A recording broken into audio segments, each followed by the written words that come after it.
Hi guys, as part of my quest to bring you better quality content, I've ordered some great gear to help me out with my videos.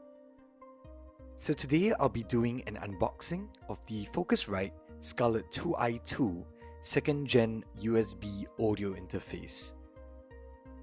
I'll be following up with a review of the 2i2 in a video where I'll compare the recording quality with and without the 2i2.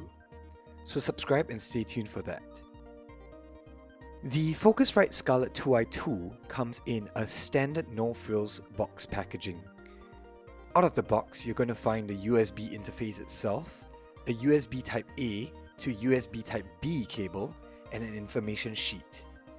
The USB interface is made out of an aluminum casing featuring a vertical fine stripe finish and feels solid with some weight to it, but it is light enough to be extremely portable. The 2i2 comes with two inputs which accepts the XLR or 6.3mm cables, and you can select between instrument or line inputs.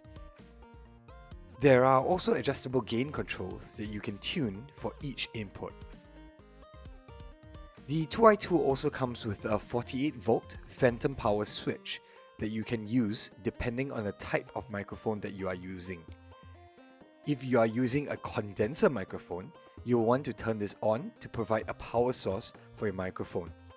In terms of outputs, you're going to have a 6.3mm output for your headphones, along with a small volume control, as well as a 6.3mm line output for your monitors, which is controllable using a large volume control.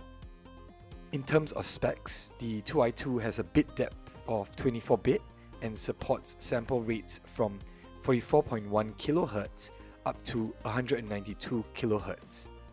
It supports a frequency response of 20 Hz to 20 kHz and has a gain range of 50 dB. So in summary, if you're looking for a reasonably priced USB audio interface that is tried and tested, the Focusrite Scarlett 2i2 is a no-brainer piece of equipment to pick up. As mentioned before, I'll be doing a review on a comparison of how the Blue Yeti Pro condenser microphone sounds with a direct USB input versus when it is using a 2i2 in my next few videos. So stay tuned for that. Thank you for sticking around, and I hope you enjoyed this unboxing.